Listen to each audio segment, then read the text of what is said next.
A boost to important local plant life was the focus at Carolina Beach State Park today.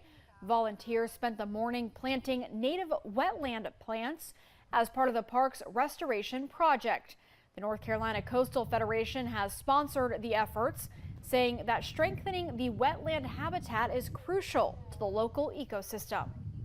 This is now in the third year of this phase of removing the Phragmites and replanting native diverse species so that we can create that wonderful diverse wetland that will help to absorb and filter stormwater runoff, helping to decrease potential flooding within this area.